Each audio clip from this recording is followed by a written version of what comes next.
Que arte é essa? Nós estamos na página 12 do livro de artes.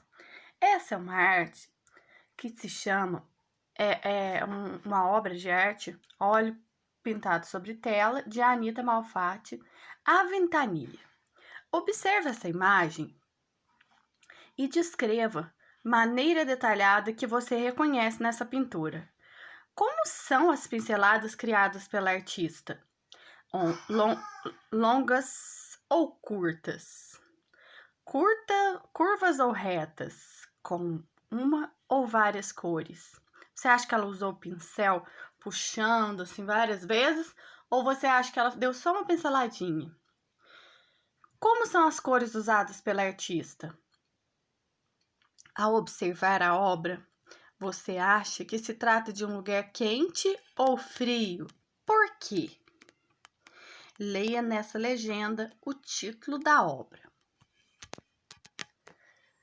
A obra que você acabou de observar foi feita pela artista paulistana Anita Malfatti em 1889-1964. A Anita foi professora de desenho e de pintura em ateliês, que são lugares onde os artistas fazem ou aprendem a fazer arte. Entre 1910 e 1916, ela estudou fora do país, mesmo na Alemanha. Primeiro na Alemanha, depois nos Estados Unidos. Nessa época, chamaram sua atenção os artistas que ficaram conhecidos como expressionistas, porque eles usavam as cores para expressar emoções e sensações e não se preocupavam em fazer imagens parecidas com as que vemos na realidade. Aqui uma figura de Anita Malfatti, pintando em seu ateliê em São Paulo, 1965. Na pintura A Ventania, que você acabou de observar, algumas das extremidades da artista inspiradas nesse jeito de fazer arte. Por exemplo, as árvores parecem estar inclinadas e se mexendo, e foram feitas com pinceladas curtas e longas, com várias cores, o que faz nossos olhos observar os detalhes. Passeando pelo passado. As pinturas de Anita Malfatti eram tão diferentes do que estava sendo feito no Brasil no século XX, que ela recebeu muitas críticas negativas das pessoas que gostavam de produzir o que vemos da maneira mais exata, sabe? De maneira mais exata possível. Mas também havia outros artistas que pensavam como ela e também queriam conquistar a liberdade de arte de fazer muitos jeitos diferentes. Esse grupo de pessoas planejou uma semana inteira dedicada a novas formas de fazer arte. A Semana da Arte Moderna, que aconteceu em 1922, no Teatro Municipal da cidade de São Paulo. Nesse evento, houve saraus, exposições, apresentações de músicas e de dança. Muitas pessoas foram contra a Semana de Arte Moderna, mas ao longo do tempo ela influenciou muitos artistas e continua inspirando até hoje. Esse é um cartaz do Teatro Municipal.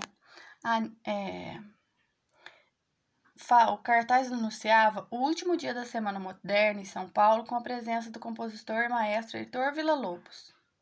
E aquela foto que nós podemos voltar aqui, ó, a ventania, ela está mostrando um dia frio, ventando, com cores quentes, mas mostrando um dia frio. Aqui, tantos pigmentos e suportes. São as tintas que imprimem as cores nas pinturas.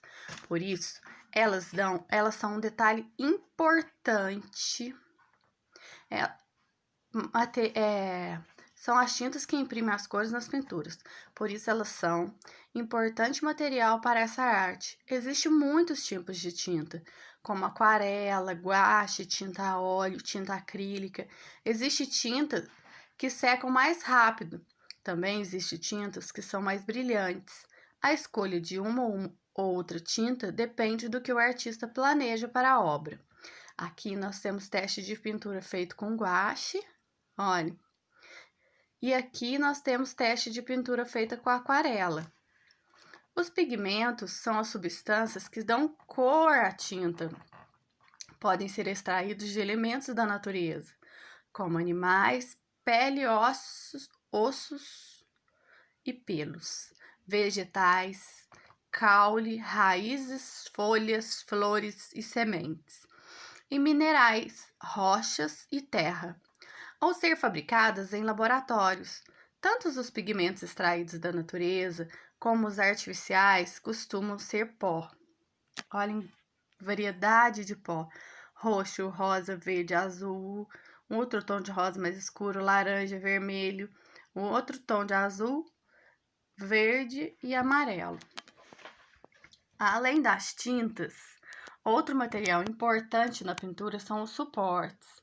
Suportes de pintura podem ser tela, papel, parede ou qualquer superfície que seja possível criar usando tinta. Veja na fotografia ao lado, um dos suportes mais comuns trata-se de tela, de um tecido linho, lona ou outros, que é esticado e pregado em uma tela de madeira. Tinturas criadas com tinta a óleo. Nas pinturas de Anita Malfatti, que você observou, a artista usou uma espécie de tinta a óleo. Pintar com tinta a óleo é uma das formas mais tradicionais de criação de arte. Esse tipo de tinta é muito usado.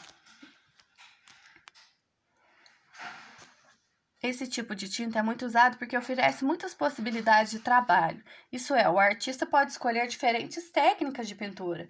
Além disso, a tinta a óleo é bem cremosa e permite que o artista altere coisas na tela, como mesmo depois que começou a secar. Observe a imagem abaixo. Você acha que foi usado muito ou pouca tinta? As pinceladas parecem finas ou grossas. Você consegue observar os relevos e a textura que ela criou? Olhe, tinta a óleo sobre madeira.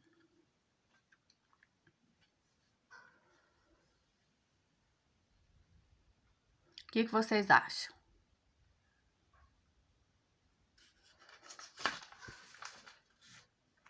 Vamos experimentar? Agora chegou a sua vez de fazer pintura.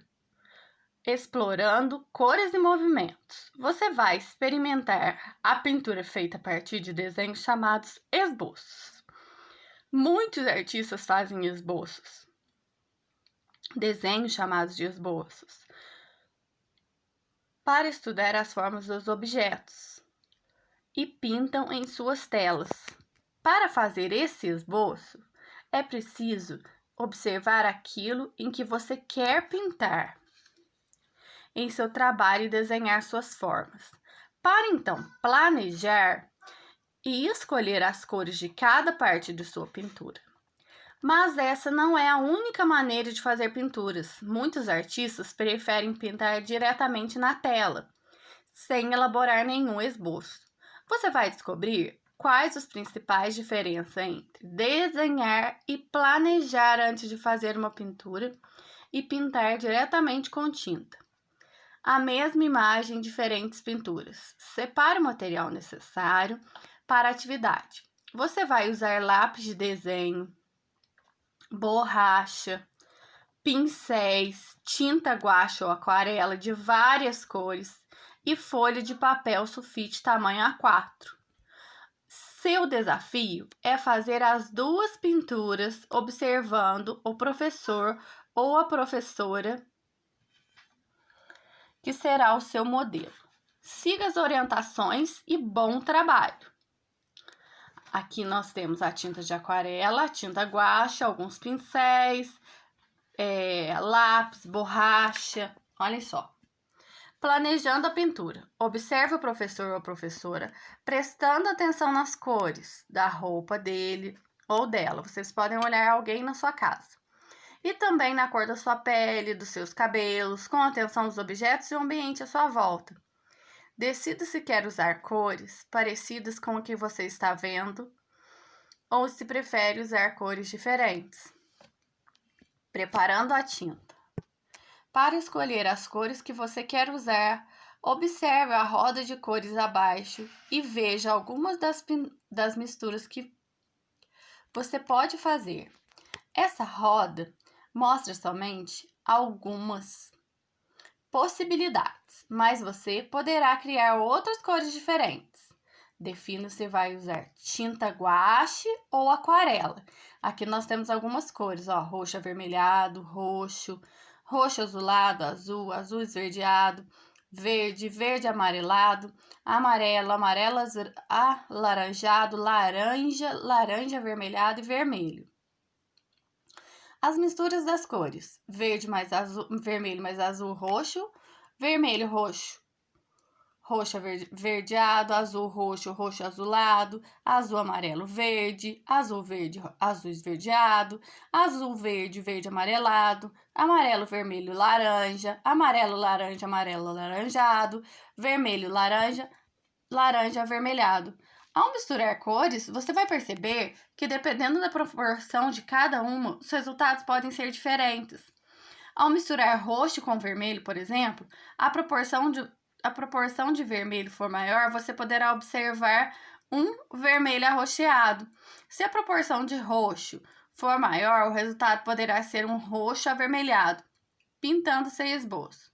Comece a fazer seu trabalho no papel sulfite. Sem desenhar previamente, pinte a parede ao fundo com os objetos e o professor ou a professora. Vocês vão pintar sozinhos. Vocês vão começar a fazer o seu trabalho numa folha de papel sulfite, sem desenhar. Eles vão pintando, só pintando a folha ao fundo. Aí, vocês vão escolher a cor que vocês vão misturar para fazer a pintura. Você pode fazer a lápis mesmo. Não se preocupe em fazer uma pintura que seja idêntica ao que você estiver vendo. Por exemplo, o objetivo é criar a sua versão da realidade a partir do que você vê. Quando terminar a pintura, leve para secar em um local arejado indicado pelo professor ou professora. A questão de levar para pintar, para secar, é se você puder comprar essas aquarelinhas ou se você tiver a tinta guache em casa, entenderam? Fazendo esboços para pintar. Novamente, observe o professor ou professora na sala de aula.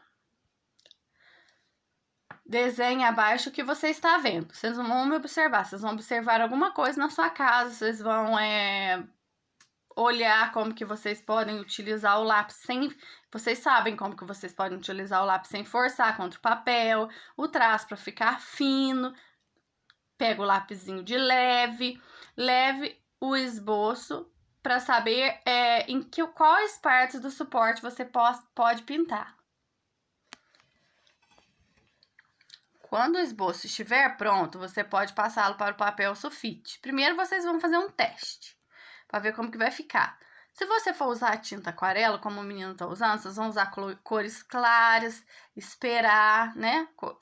Esperar para ver ou cores claras ou cores escuras, mas com leveza, para vocês irem vendo como que vai ficando a sua pintura, né? Se você preferir, você pode pintar com a tinta direta, isso que eu tô falando, em vez de fazer com lápis primeiro. Faça a sua pintura colorida, as áreas delimitadas pelo desenho e as cores que escolheu. Quando terminar, leve a sua pintura para secar em um local arejado. Vocês vão pendurar, por exemplo, no varal, que não chova, que seja coberto. Tenha cuidado para não misturar cores sem necessidade, para não dar uma cor que você não queira. E não coloque tinta de cor dentro do pote da outra para não modificar as cores. Assim você poderá inventar muitas outras combinações em seus próximos trabalhos. Depois lave bem os pincéis antes de guardar. Agora que você experimentou fazer leituras de imagem, fez pinturas sem esboço, reflita sobre essas questões. O que você achou sobre fazer pintura? Qual a maneira que você achou mais interessante? Com ou sem esboço? O que você mudaria na obra de Anita Malfatti? Vamos lá?